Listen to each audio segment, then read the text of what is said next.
दोस्तों, आप ट्रेडिंग और इन्वेस्टमेंट दोनों से भी पैसा कमा सकते हो। तो कैसे, ये हम इस वीडियो में देखेंगे। दोस्तों, ट्रेडिंग और इन्वेस्टमेंट से शेयर मार्केट से पैसे कमाने के दो डिफरेंट पार्ट है। अब ट्रेडिंग में क्या होता है, आपको ज्यादा समय तक होल्ड करने की जरूरत नहीं है, लेकिन इन्वेस्टमेंट में आपको लॉन्ग टर्म के लिए होल्ड करना होता है। इसमें आपको प्रॉफिट तुरंत नहीं मिलता। तो ये दोनों में डिफरेंस है टाइम का। ट्रेडिंग में आप एक दिन में प्रॉफिट कमा सकते हो, एक वीक में प्रॉफिट कमा सकते हो, लेकिन इन्वेस्टमेंट में आपको कम से कम 5 साल तक होल्ड करना होता है। अब आप ये सोच रहे होंगे कि हमें कम समय में पैसा मिल रहा है तो हम लॉन्ग टर्म के लिए क्यों होल्ड करें। तो दोस्तों, आपको ट्रेडिंग और इन्वेस्टमेंट का फर्क समझ में आना जरूरी है। तो ये वीडियो में हम मेजर डिफरेंस के बारे में समझेंगे।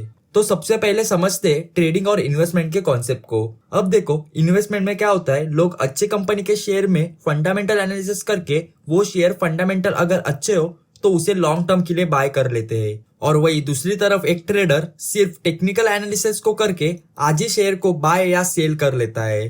ट्रेडर्स सिर्फ प्राइस को देख के मोमेंटम को कैप्चर करते हैं। अब आपको ये समझ में आया होगा कि स्टॉक मार्केट से एक ट्रेडर कैसे पैसे कमाता है और एक इन्वेस्टर कैसे पैसे कमाता है। अब हम इन दोनों के डिफरेंस के बारे में बात करते हैं। सबसे मेजर जो डिफरेंस है ट्रेडिंग और इन्वेस्टमेंट का, वो है टाइम। ट्रेडिंग सिर्फ शॉर्ट टर्म के लिए की जाती है और इन्वेस्टमेंट लॉन्ग टर्म के लिए। इसके अलावा अगर रिस्क के हिसाब से देखने जाए तो ट्रेडिंग में हाई रिस्क होती है, जबकि इन्वेस्टमेंट में रिस्क बहुत कम होती है।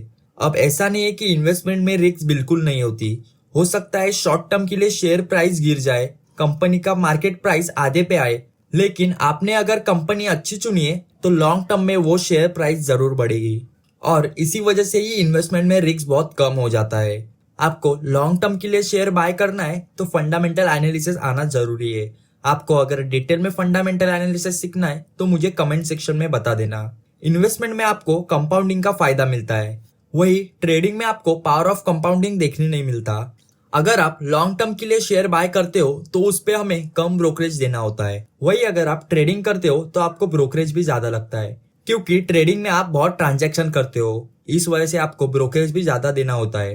ट्रेडिंग में आपका कैपिटल 0 के आसपास भी हो सकता है, पर लॉन्ग टर्म इन्वेस्टमेंट में ये चांसेस बहुत कम हो जाते हैं। अब देखते हैं ट्रेडिंग का सक्सेस रेट ज्यादा है या इन्वेस्टमेंट का। तो ट्रेडिंग में 95% लोग पैसे को लॉस करते हैं, और वही इन्वेस्टमेंट को देखा जाए तो आप निफ्टी इंडेक्स फंड में भी लॉन्ग टर्म के लिए होल्ड करते हो तो आप अच्छे रिटर्न जनरेट कर सकते हो। आखिर आपको क्या करना चाहिए, ट्रेडिंग करनी चाहिए या इन्वेस्टमेंट करनी चाहिए? अभी आप बिल्कुल नए नए शेयर मार्केट के बारे में सीख रहे हो तो बिल्कुल भी ट्रेडिंग की तरफ मत जाना। आप सोचोगे कि मैं ट्रेडिंग से 5-10 हजार लगा के 1-2 लाख कमा लूंगा, तो ये होने वाला नहीं है। आपकी जो कैपिटल है वो भी चली जाएगी। तो इसीलिए पहले शेयर मार्केट के बेसिक को सीखो इन्वेस्टमेंट के जरिए। आप धीरे धीरे जैसे मार्केट के मूवमेंट को समझोगे तब आप ट्रेडिंग की तरफ आ सकते हो। लेकिन मार्केट में आने के बाद डायरेक्ट ट्रेडिंग मत करना। आपको शेयर मार्केट में एकदम से पैसे को इन्वेस्ट नहीं करना है। जैसे जैसे आपका एक्सपीरियंस बढ़ता चला जाएगा तब आप अपने पैसे को बढ़ा सकते हो। और आपका सिर्फ ये गोल है कि मुझे एफडी से ज्यादा रिटर्न मिले, तो आप म्यूचुअल फंड में भी अपने पैसे को इन्वेस्ट कर सकते हो। म्यूचुअल फंड क्या है ये आपको डिटेल में समझना है तो आप मेरी ये वीडियो देख सकते हो। तो दोस्तों, आज के वीडियो में सिर्फ इतना ही। अगर आपको वीडियो अच्छा लगा हो तो लाइक करो, और ऐसे ही वैल्यूएबल कंटेंट को देखने के लिए हमारे चैनल को सब्सक्राइब करें। Thanks for watching.